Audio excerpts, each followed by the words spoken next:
And welcome to this edition of Bury Your Bookie. I'm Jeff DeForest. Thursdays means we always connect with the great Mike Jones, who joins us right now at the top of the show. And Michael, we were asking a question yesterday about you had a case where both in the NBA with the two series that were left in the conference finals, and the same thing in the NHL, you had teams that were in a 3-1 position. And I was trying to figure out if any of the teams that only had the one win had a legitimate shot to come out of that, or which one would you have given the best chance to?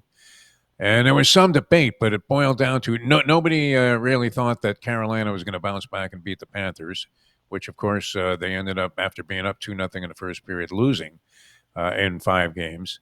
You had the Oklahoma City Thunder appeared to be in a great position to finish off Minnesota. We didn't know Minnesota wasn't going to show up. So you have the Knicks and Indiana left. Knicks would have to win 3 straight. And Dallas and Edmonton. Of those two, do you see either of the teams that are currently on the short end of the stick prevailing in the series? Would you be willing to bet any money at, and what kind of price would it take you to take a shot with the teams that have the just one win that are left on the ticket right now? Great question. So I'm going to play Dallas because of the Zach Hyman injury and Dallas being at home, being really good at home throughout the playoffs. Yeah, I know it took 3 power play goals to steal game 1. They were clearly outplayed in game 2 and kind of outplayed in game 4, dominated in game 3. I just got a sneaky suspicion Dallas carries this series to a 6th game. Okay. And that would be my one play. The problem I have with the Knicks, although I think the NBA, going back to the psychological part of it, not the odds, kind of needs a New York run a little bit here to gain the interest of the big city type vibe. Indiana, OKC, I don't know how that will rate, but I can tell you this or what I saw last night. It is really disappointing to have plus 8.5 and know you're done in the first 5 minutes of the game. Yes. And that's really what it amounted. And my bet was, I took a shot with Minnesota with 9 thinking, their heart would show up and they'd play. And then you just saw their heart taken from them. And that's this modern day thing that we're watching here in the NBA. It's just, it's weird. Your team gets down 20, you watch 2 or 3 comebacks, you think the other team's going to do it, but you get the vibe that OKC is a different animal. They're right now, I just heard that they're the youngest team since the Portland Trailblazers 77 to make it to the finals. SGA seems like a leader in the making. I will go on a limb right now and say either team, Indiana and New York, get swept. And I say that only because I just think they match up too well with the main contributors to these two teams. I think you could put Caruso on Halliburton. They're going to find Dort on Halliburton. They're going to find somebody that'll able to neutralize Halliburton. They'll be really fast team, so I think they'll cover the transition if the Pacers get to the finals. I just don't see. I saw the bet on ESPN bet. Fortenbaugh was talking about it that going into game 3, there was the over-under was 2.5 losses for Indiana for Oklahoma City throughout the playoffs. I was on ESPN bet. I said, that's an interesting bet. And I thought about it. And I said, well, maybe Minnesota gets a game.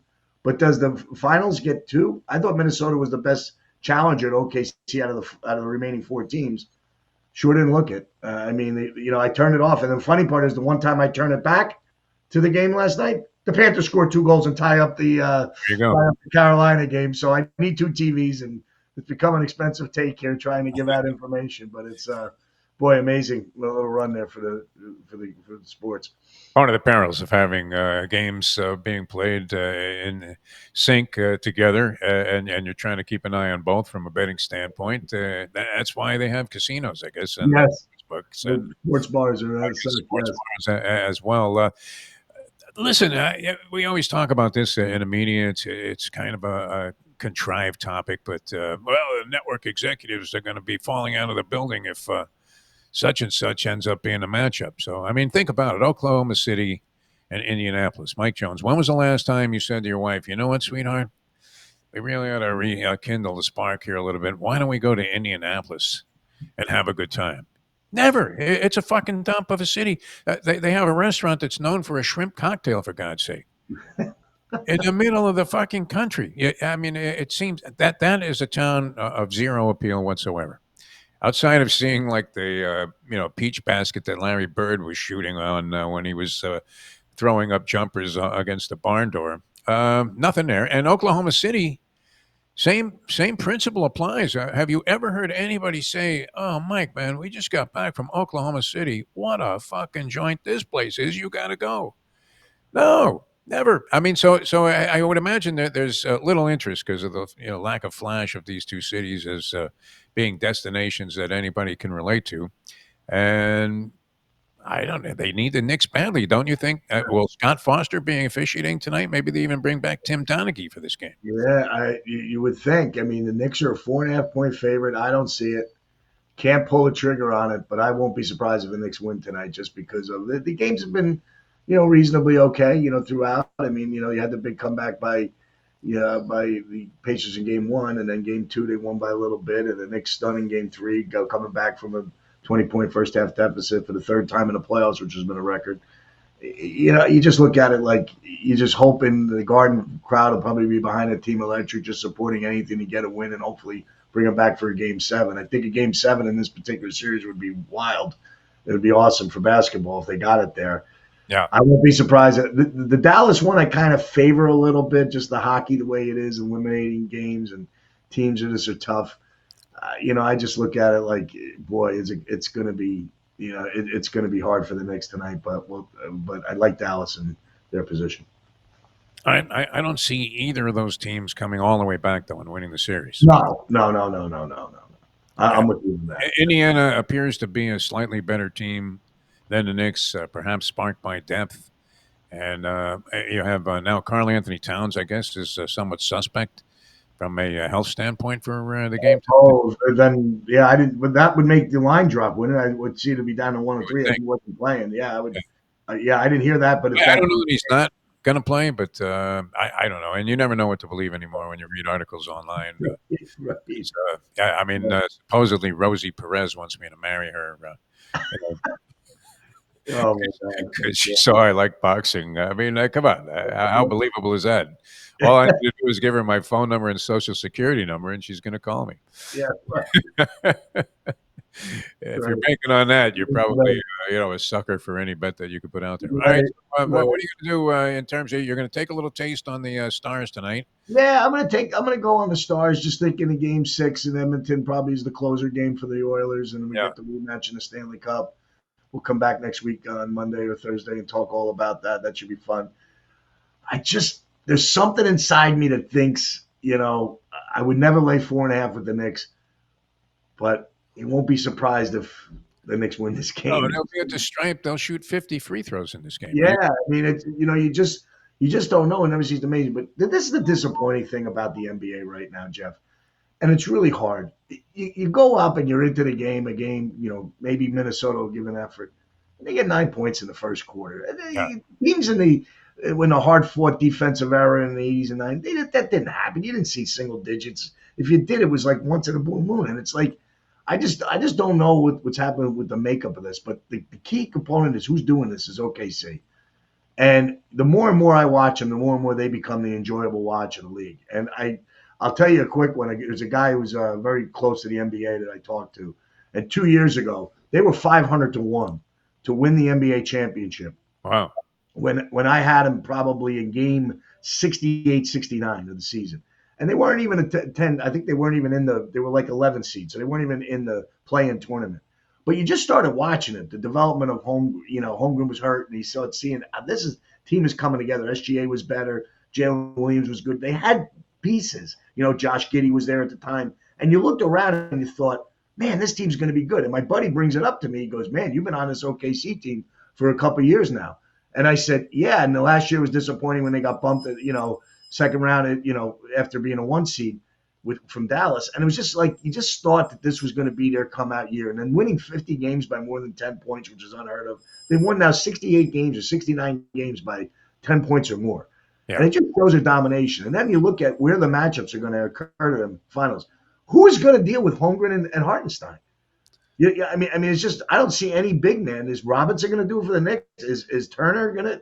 I mean, I don't know that they have matchups for these two guys inside, and that might be what no one's really talking about. Everybody wants to talk about the guard play, but in the interior, they're really good and they're big. They're lengthy, and so I just think it. I would think that my bet would be a sweep on either one of these teams if they get to Wow. the finals. They always seem to toss in one clunker, though. Yes. Just when you're ready to crown them as being the greatest team since the Golden State Warriors, a big run with a young Steph Curry coming together Mhm. and Durant and company, Right. Klay Thompson chucking up threes, making every one of them. And then they'll throw in a clunker like they did when they got blown out in Minnesota in Mhm. the third game Yep. of the series, and you thought, oh, I mean maybe we overestimated what was happening here. They did manage to grind out that game four, and then last night I was talking about this earlier today on another show. I mean, you have to. They weren't defending the title, but how about defending your honor? I mean, you can't come out there with a stinkeroo first quarter Yeah. like that. In Right. Minnesota, the worst title defense I ever saw was Shannon the Cannon Briggs against some unknown named Sultan Ibragimov, who was the promoter's fighter and ends up winning a share of the heavyweight title, Right. putting himself in the same category as Jack Dempsey and all of the greats, Rocky Marciano, Muhammad Ali. He's also been a heavyweight champion. Sultan Ibragimov, a club fighter. Right. But Briggs never threw a punch, and that you hate to see that. I mean, when Minnesota comes out there and just is absolutely dead in the water. I mean, they were face down in the pool at Century Village, my friend, in that first quarter. That was some serious ugliness. And like you said, you're getting 8.5 points, and you're already you're thinking what a schmuck you were for taking Minnesota in that spot, thinking they were going to have some fight in them. All right, any baseball on the slate today? I know you've been Yeah, you some know games. the baseball's been pretty interesting. Last night the Yankees picked up a sweep. Of the They won Angels. 5 straight now and opened Yeah, up in the yeah, East. yeah. They're kind of better. This is a light slate today.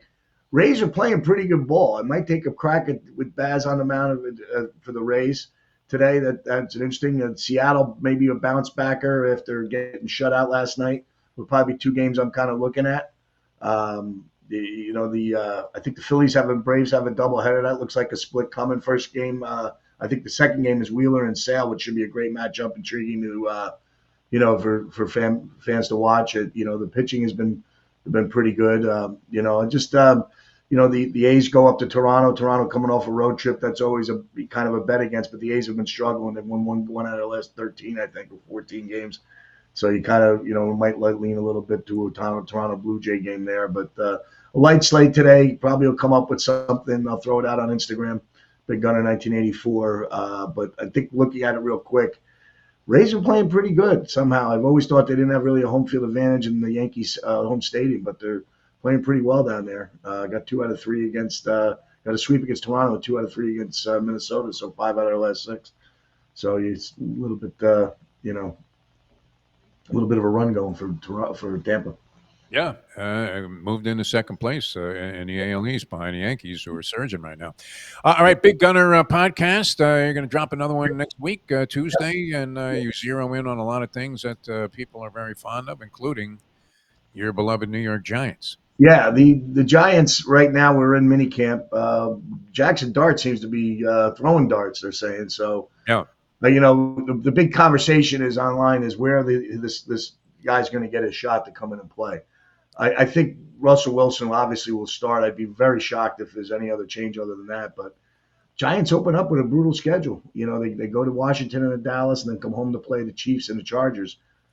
So 0-4 start. Who knows what happens to Brian Dable? So he's going to have to make some quick decisions on who he wants to be at the helm, and then hopefully the other pieces come through. But yeah, so it's going to be an interesting start for the Giants, and we're going to be on top of it. Hopefully, there's no major injuries in the offseason here, so we can get to a healthy team. I think again, to most teams in the NFL, and it's health that leads you. And all these guys are really that good. There's a few guys with a mindset that get to the winning edge, a la Mahomes and other guys that make your team that good. But if you could stay healthy over the long haul, you're probably somewhere close to a playoff spot. excellent. Mike Jones, the Big Gunner. You catch him right here on No Filter. Those shows air for the first time, go live at 10 o'clock on Tuesday morning. So we'll talk to you again Monday, Mike. Good luck with all your plays, and thanks so much, as always, for being with us. Thanks, Jeff. Thanks for having me. All right, the great Mike Jones, ladies and gentlemen. Tomorrow we'll finish off the week with the professor. Weren't able to bring the professor and his big board last week, but always an hysterical time here. Kind of a fun way to get a little bit of a better mindset going into a weekend. degenerate activity. Mike, always a pleasure, and everybody out there, we'll see you tomorrow. Next edition of Bury Your Bookie.